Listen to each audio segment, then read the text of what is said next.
مجھے اور آپ کو بڑی سہولت سے ایمان اسلام نصیب ہوا، مشقت نہیں سہنی پڑی، تکلیف گوارا نہیں کرنی پڑی۔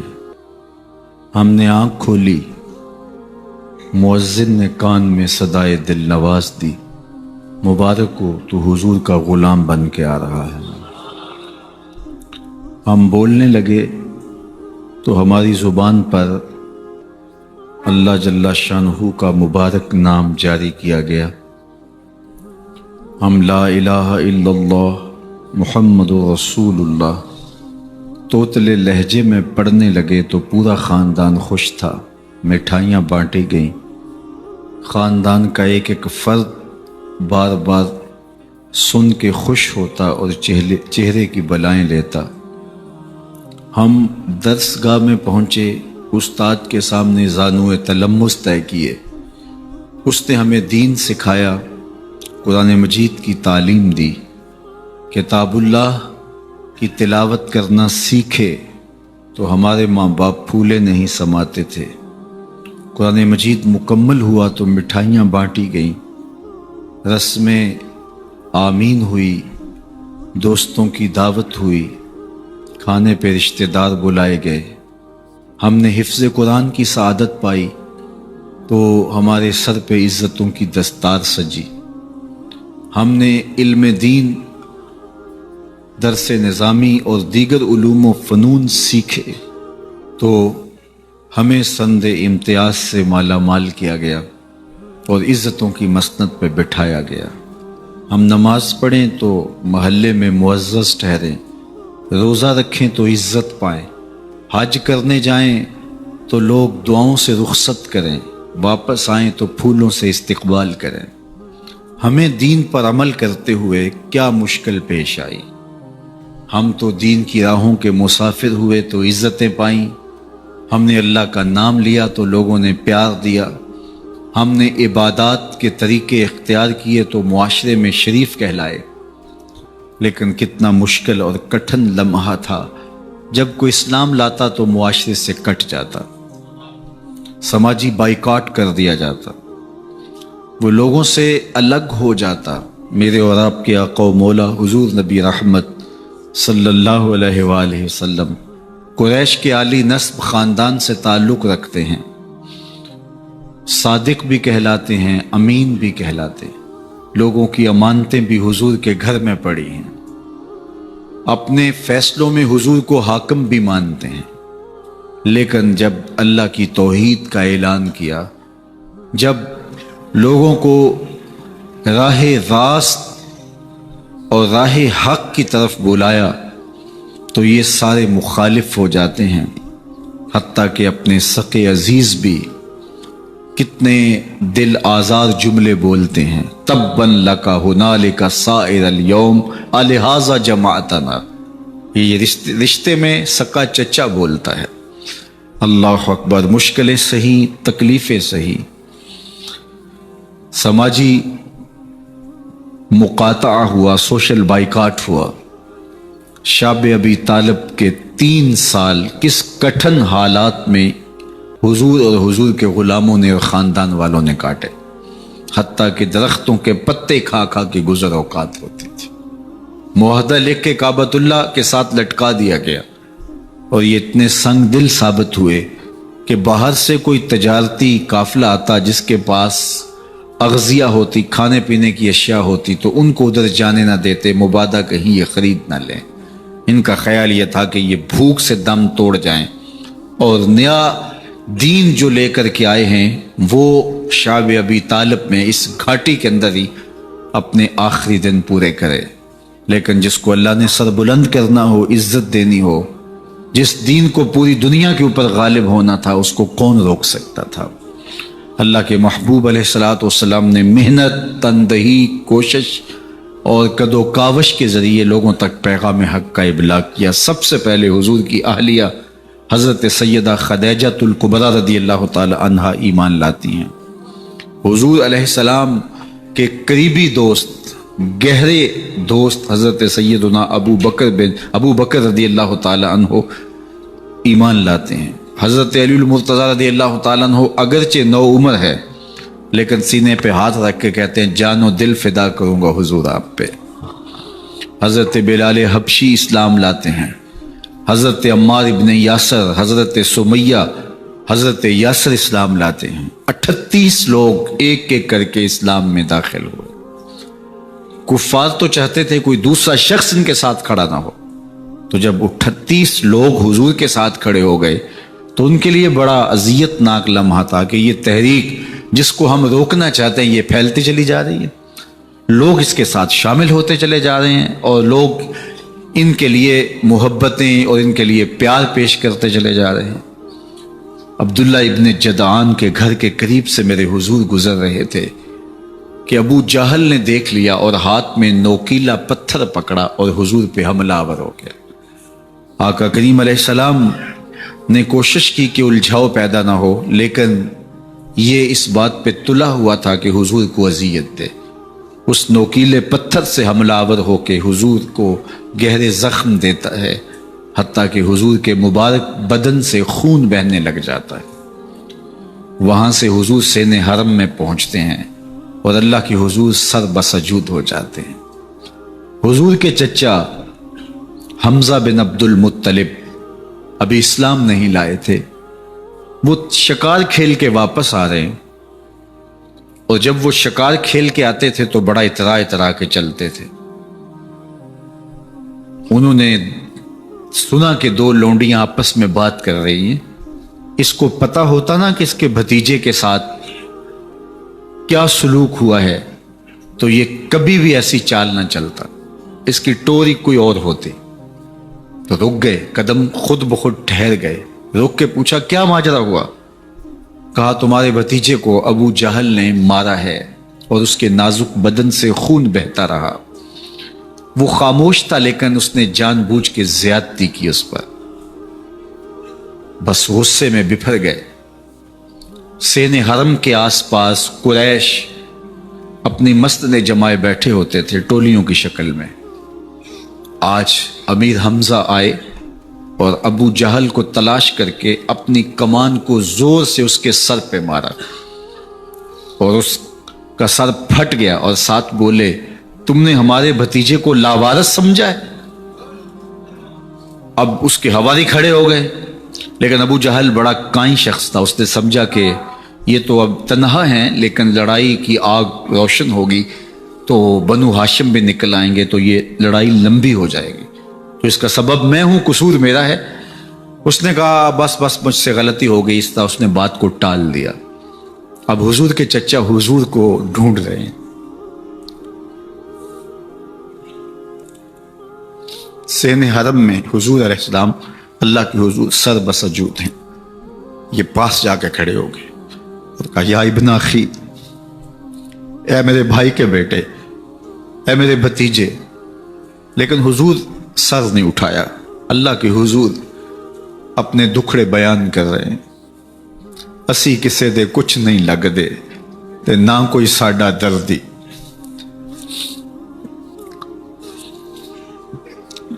اللہ کے محبوب علیہ السلام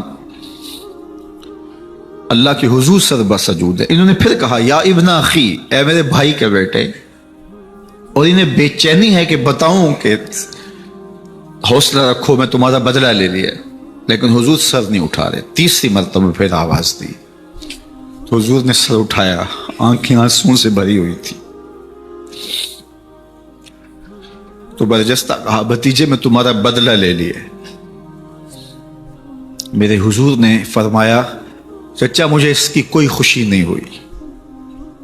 یہ حیرت زدہ ہو گئے کہ اتنا بڑا کام، اس وقت مکے کا اتنا بڑا سورما، اور میں اس سے ٹکرا کے آیا ہوں اور یہ کہہ رہے ہیں مجھے کوئی خوشی نہیں ہوئی۔ قسمت اچھی تھی۔ بولے بھتیجے تم کیسے خوش ہوتے ہو؟ کہا جس رب کو میں مانتا ہوں اس کو تم بھی مان لو۔ تو امیر حمزہ کی قسمت اچھی تھی تو آگے بڑھے اور اسلام قبول کر لیا۔ 38 لوگ پہلے مسلمان تھے، یہ 39 میں مسلمان ہو گئے۔ بس ان کا اسلام لانا مسلمانوں کے لیے تسکین قلب کا ساما ہوا۔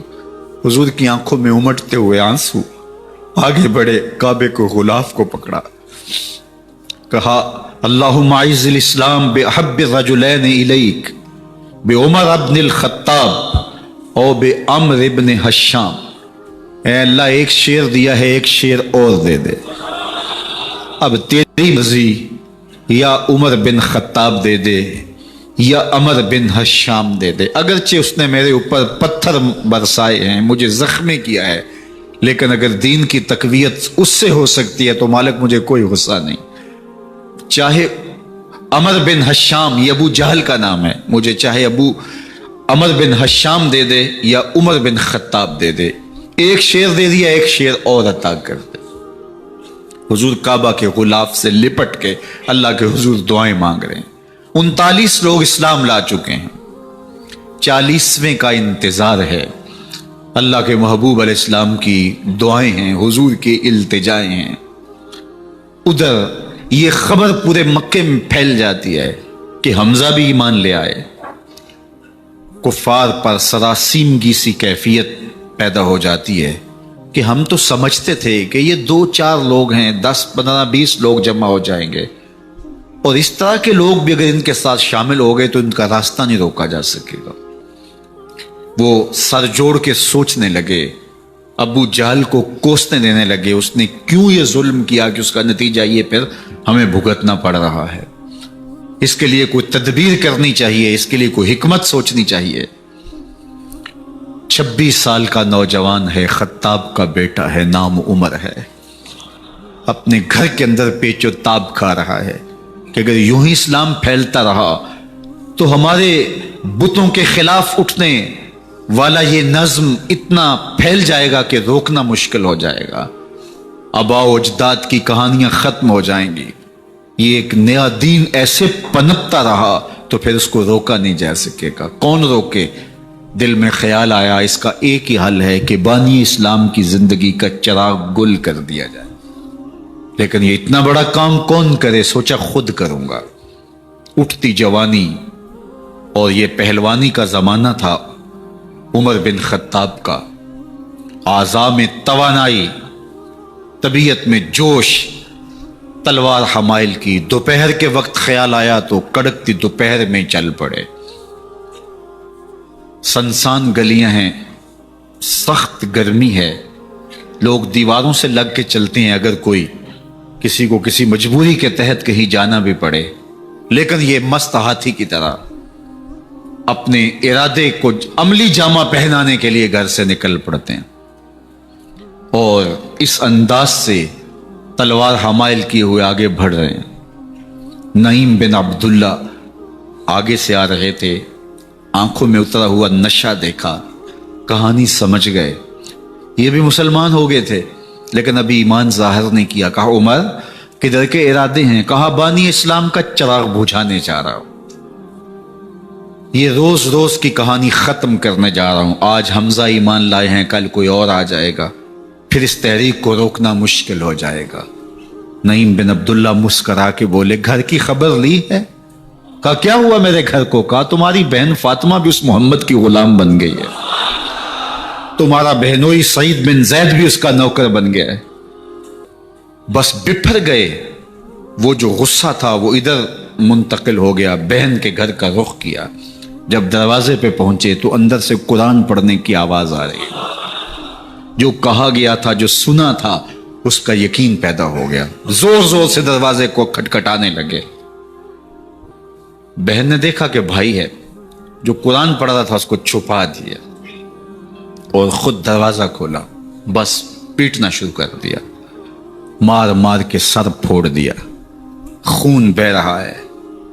جب سر پھٹ گیا تو فاطمہ بنت خطاب بولی عمر تم خطاب کے بیٹے ہو، میں بھی خطاب کی بیٹی ہوں، سن لو محمد کا دامن نہیں چھوڑو، جو کرنا ہے کرو۔ جب یہ تیور دیکھے تو عمر کی حیرت انتہا کو چھو گئی، یہ کون سی قوت ہے جس نے ایک عورت کے اندر یہ جذبے رکھ دیے؟ کہا اچھا بتاؤ تم کیا پڑھ رہے تھے؟ کہا تم ناپاک ہو، تمہیں نہیں دوں گی۔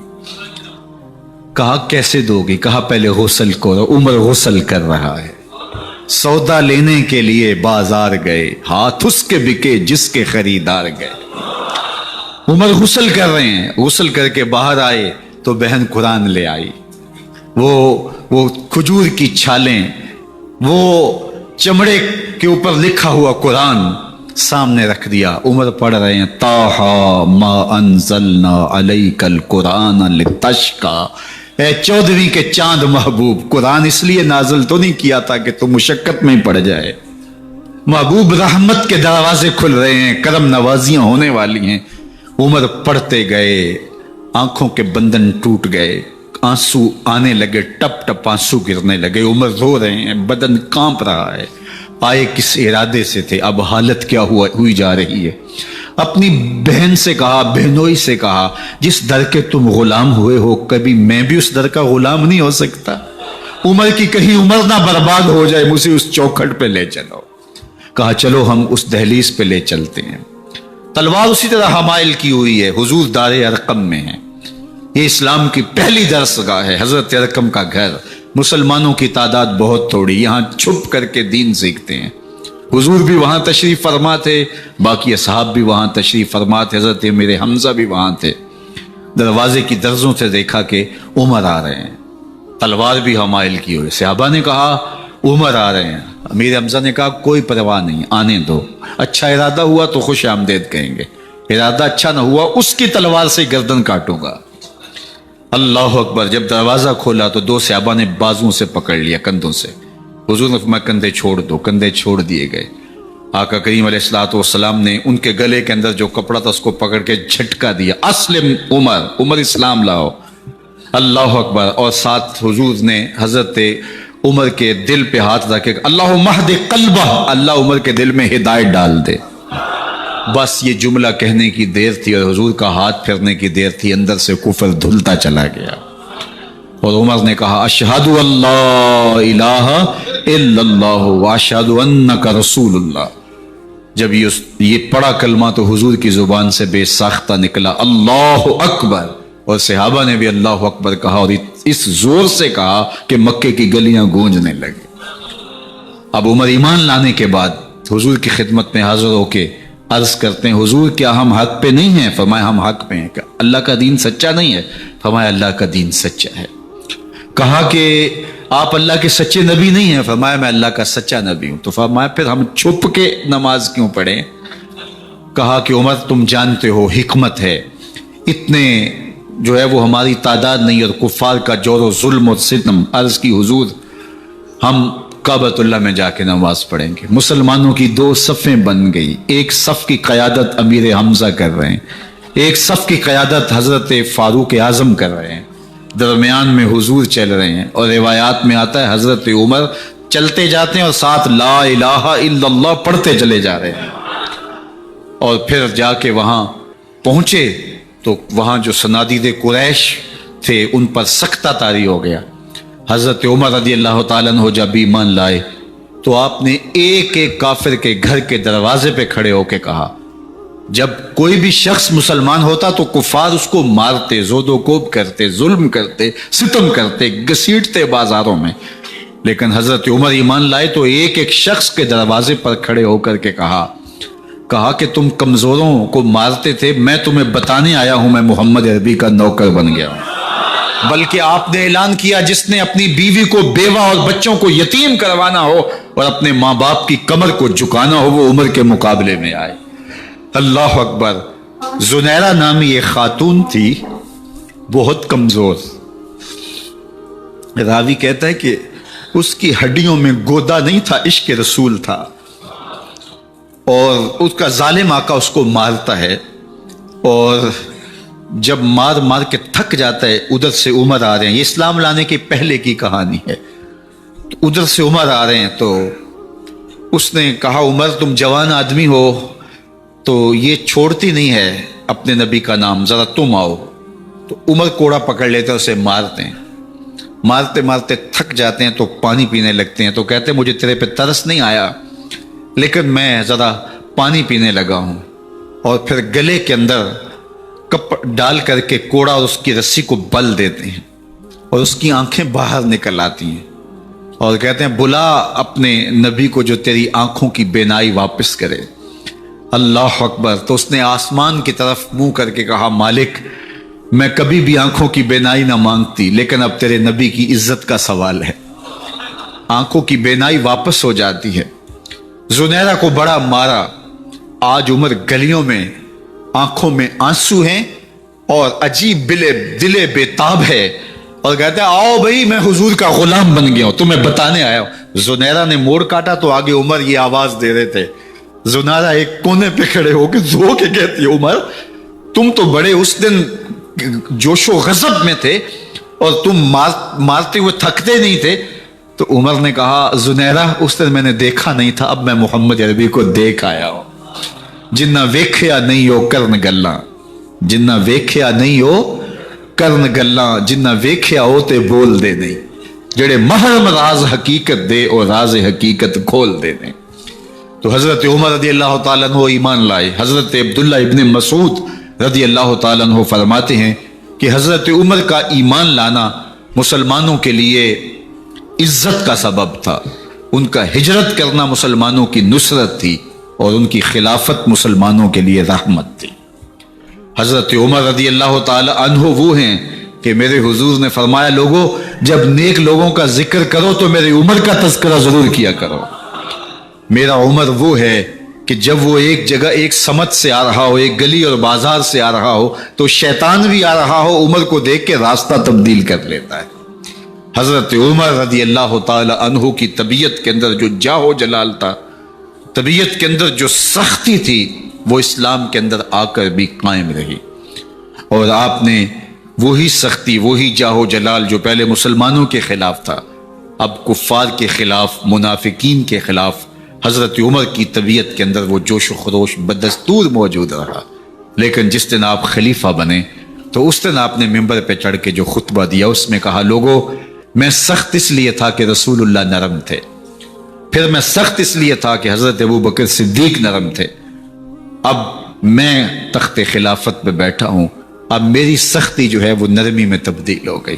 صرف فاسقوں، فاجروں اور باغیوں کے لیے میں سخت ہوں، باقی تمہارے لیے نرم ہوں. سب سے کم جو تنخواہ بیت المال سے اگر کسی وجود نے لی ہے تو وہ حضرت عمر رضی اللہ تعالیٰ عنہ نے لی ہے. صرف 2 جوڑے لیتے تھے سال میں، اور راوی کہتا ہے کہ میں نے دیکھا ہے کہ اس میں بھی 17 پیوند لگے ہوتے تھے. حضرت عمر رضی اللہ تعالیٰ عنہ کا طرز زندگی، آپ کا انداز معاشرت اور آپ کا انداز خلافت، ہر لمحہ آپ کی زندگی کا اٹھا کے دیکھیے کتنی مرتبہ قرآن حضرت عمر کی رائے کے مطابق نازل ہوا ہے. اللہ تعالیٰ جل شانہ نے ان کو صاحب الہام بنایا تھا. ہر امت میں کوئی صاحب الہام ہوتا ہے، حضور کی امت کا صاحب الہام حضرت عمر رضی اللہ تعالیٰ عنہ، اور آقا کریم نے انہیں اپنا وزیر قرار دیا. فرمایا میرے 2 وزیر آسمانوں میں ہیں، 2 وزیر زمینوں میں ہیں. آسمانوں کے وزیر ابو جو ہے وہ جبرائیل اور میکائیل ہیں، اور زمین کے وزیر ابو بکر اور عمر ہیں رضی اللہ تعالی عنہما. تو اللہ تعالیٰ جل شانہ نے حضرت سیدنا صدیق اکبر کے بعد حضرت سیدنا عمر بن خطاب رضی اللہ تعالیٰ عنہ سے جو کام لیا، مختصر دور خلافت کے اندر 10 سال 6 ماہ 4 دن آپ نے خلافت فرمائی ہے. لیکن کہاں سے چلے اور یہاں مکران تک، بلوچستان کا حصہ ہے، یہاں تک آپ کے سلطنت کی حدود وسیع ہوئی. ادھر آرمینیا تک جا پہنچے، حمص فتح کیا، قادسیہ، یرموک. آپ ذرا دیکھیے کہ کہاں تک آپ کی فوجوں کے گھوڑے دوڑتے رہے، اور اللہ تعالیٰ جل شانہ نے ان کو جو توانائی، عدل و انصاف کی قوت عطا فرمائی. اللہ اکبر. جب زمین پہ عدل کیا ہو تو زمین بھی حکم مانتی ہے، اور حضرت عمر وہ تھے جن کا حکم ہوائیں بھی مانتی تھی، زمین بھی مانتی تھی، جن کا حکم جو ہے وہ آگ بھی تسلیم کرتی تھی اور دریا بھی ان کا حکم مانا کرتے تھے. مصر کے اندر رسم بد جاری تھی، یہ رسم بد جاری تھی کہ سال کے بعد 1-2 شیزہ کو زیورات پہنا کے اچھے لباس میں ملبوس کر کے دریا کی بھینٹ چڑھایا جاتا، اس کی قربانی دی جاتی، اس کا خون بہتا تو دریا چلتا. جب اسلام مسلمانوں نے مصر فتح کیا تو گورنر نے لکھا کہ اسلام تو اس طرح کی رسوم کی اجازت نہیں دیتا، لیکن خشک سالی ہے، لوگوں کی فصلیں ویران پڑی ہیں، تو حضرت کیا کیا جائے؟ تو حضرت عمر رضی اللہ تعالیٰ عنہ کو جب قاصد آ کے پیغام دیتا ہے تو کاغذ کے ٹکڑے پہ لکھتے ہیں بسم اللہ الرحمن الرحیم، مصر کے نیل کی جانب عمر کا خط، لکھتے ہیں اے نیل اگر تو اللہ کے حکم سے چلا کرتا ہے تو چل، ورنہ ہمیں تیرے چلنے کی کوئی حاجت نہیں ہے۔ اور قاصد کو کہا یہ خط لے جاؤ اور جا کے دریائے نیل میں پھینک دو۔ قاصد جا کے خط دریائے نیل میں پھینک دیتا ہے، پانی آتا ہے، ایسا دریائے نیل چلا 14 صدیاں ہوئی ہیں آج تک کبھی بند ہی نہیں ہوا ہے۔ دریا حکم مانتے ہیں، آگ نکلتی ہے، لوگ حضرت عمر رضی اللہ تعالی عنہ کے پاس آئے، حضرت لاوا پھوٹا ہے، آگ نکل رہی ہے اور مدینے کی طرف بڑھ رہی ہے، اب کیا کیا جائے؟ فائر بریگیڈ تو زمانے میں تھی نہیں۔ عمر نے اپنی قمیض اتاری، جس قمیض پہ 17 پیوند لگے ہوئے تھے چمڑے کے، کہا یہ قمیض لے جاؤ، جدھر آگ بڑھ رہی ہے آگے ڈھالنا، آگ پیچھے بھاگ جائے گی۔ زلزلہ آتا ہے تو زمین پہ دہرا مارتے ہیں، زمین رک جا، کیا عمر نے تیری چھاتی پہ عدل نہیں کیا ہے؟ تو یہ عمر ہیں رضی اللہ تعالی عنہ کہ جن کے انصاف کی وجہ سے، جن کے عدل کی وجہ سے اللہ تعالیٰ کی رحمات اور اس کی برکات کا نزول ہوتا تھا، اور اللہ تعالیٰ نے مسلمانوں کو وہ آبرومند حکومت دی۔ کائنات کی تاریخ کے اندر ایسی حکومت آپ نے نہیں دیکھی ہوگی جو حضرت عمر نے حکومت کی ہے۔ اللہ اکبر۔ فرمایا فرات کے کنارے پہ ایک کتا بھی پیاسا مر گیا تو اس کا حساب بھی عمر سے ہوگا۔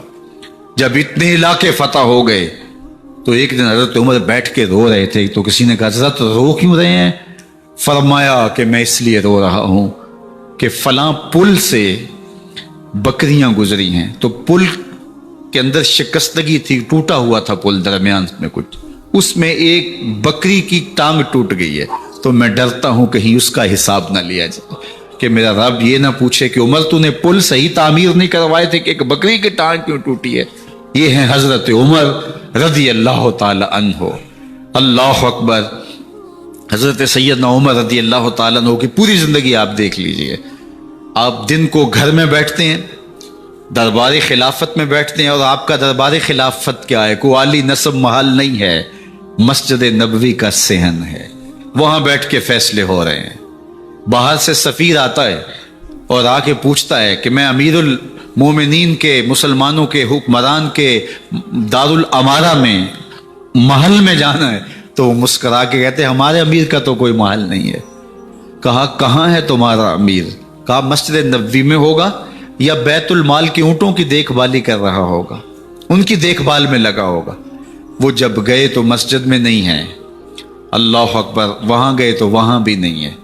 پھر کیا دیکھتے ہیں کہ عمر رضی اللہ تعالی عنہ جنت البقیع کے پاس ایک درخت کے نیچے اینٹ کا سرانہ رکھ کے سوئے ہوئے ہیں۔ تو اس نے کہا عمر تو نے عدل کیا ہے، تجھے کچی اینٹ پہ بھی نیند آ گئی، ہمارے حکمرانوں نے انصاف نہیں کیا، اور وہ بند اور محفوظ کمروں کے اندر بھی سکون اور چین کی نیند نہیں سو سکتے۔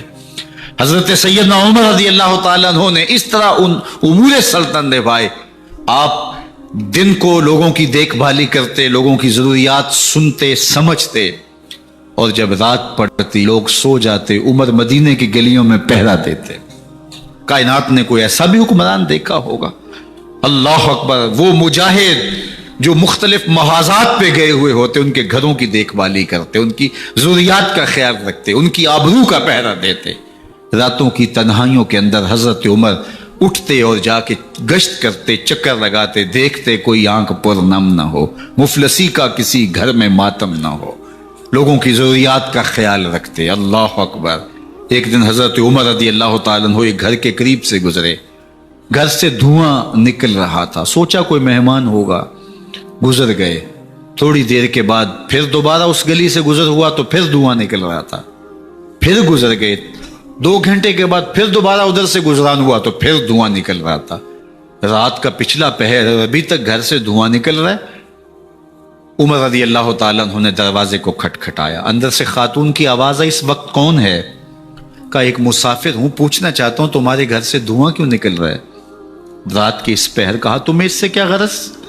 کہا نہیں مجھے تشویش ہوئی ہے۔ تو اس نے کہا عمر کی جان کو رو رہی ہوں۔ حضرت عمر رضی اللہ تعالیٰ عنہ نے کہا کیا ہوا؟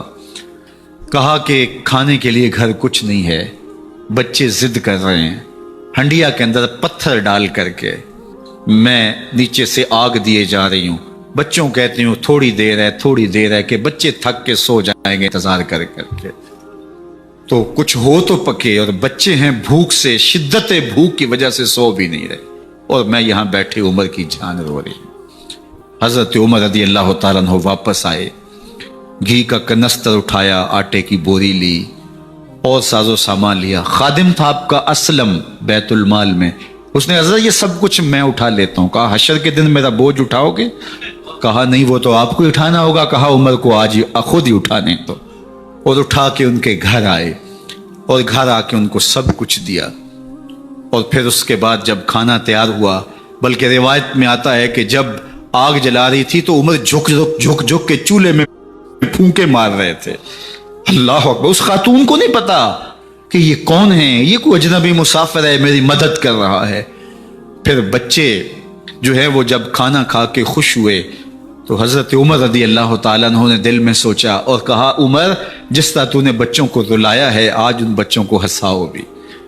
تو بچے بیٹھے ہیں تو عمر کبھی ادھر جاتے ہیں کبھی ادھر جاتے ہیں، جس طرح بچوں کو کھلانے کے لیے جو ہے وہ گھٹنوں کے بل اور ہاتھوں کے بل لوگ چلتے ہیں، حضرت عمر یوں چلتے ہیں اور وہ بچے مسکراتے ہیں۔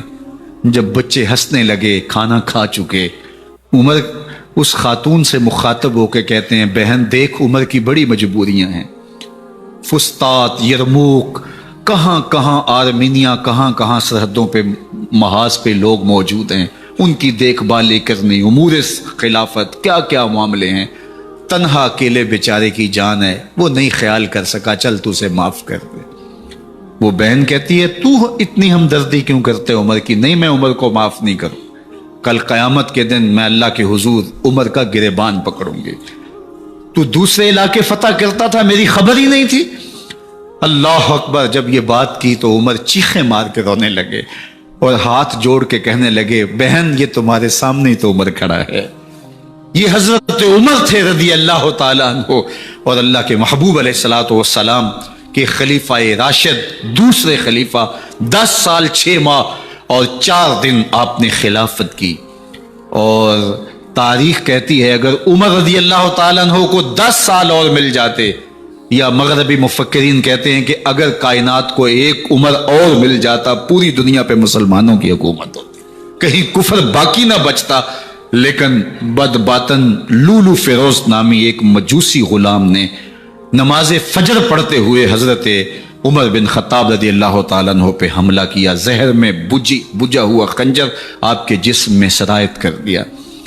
آپ وہاں سے اٹھا کے گھر لائے گئے اور 4 دن تک مسلسل آپ اس اذیت اور تکلیف میں رہے۔ جب آخری وقت آیا تو اپنے بیٹے کو بلایا، کہا بیٹا میں نے ام المومنین سیدہ عائشہ رضی اللہ تعالیٰ عنہا سے پوچھا ہوا ہے کہ میرے مرنے کے بعد حضور علیہ السلام کی قربت میں مجھے جگہ دے دی جائے، ہو سکتا ہے میں امیر المومنین مسلمانوں کا خلیفہ ہوں تو اس وجہ سے انہوں نے اجازت دے دی ہو، جب میں فوت ہو جاؤں تو ظاہر خلیفہ نہیں رہوں گا، تو پھر جا کے ان کو دوبارہ کہنا کہ میرے باپ کا پیغام ہے، اگر وہ اجازت دیں تو مجھے حضور کی قربت میں دفن کر دینا، اور اگر وہ اجازت نہ دیں تو پھر جنت البقیع میں مجھے دفن کر دینا۔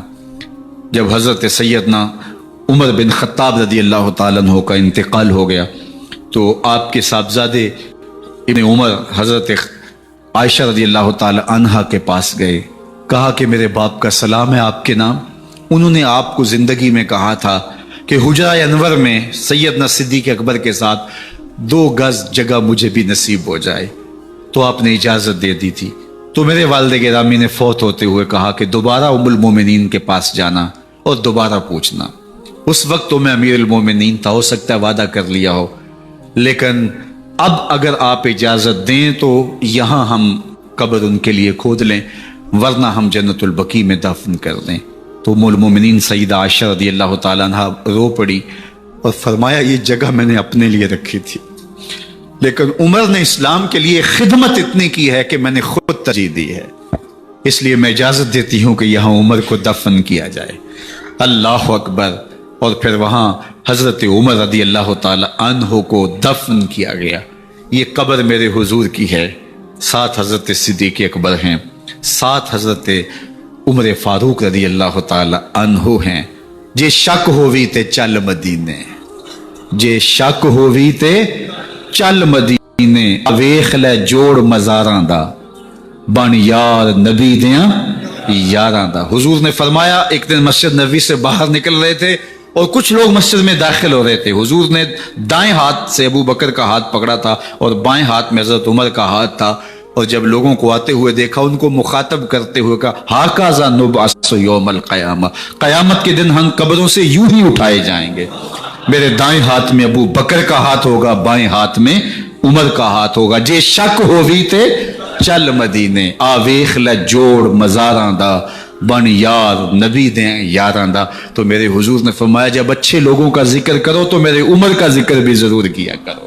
تو حضرت عمر رضی اللہ تعالی عنہ اللہ کے محبوب کے محبوب ہیں. باقی صحابی مرید ہیں، حضرت عمر میرے حضور کی مراد ہیں. اللہ سے مانگ کر کے لیا ہے، اللہ عمر بن خطاب عطا کرتے، اور پھر اللہ نے عمر کی صورت میں اسلام کو وہ عظیم تحفہ دیا جس سے اسلام کی عزت بڑی اور شان و شوکت میں اضافہ ہوا اور اسلام کے جھنڈے چار داغ عالم کے اندر لگ گئے.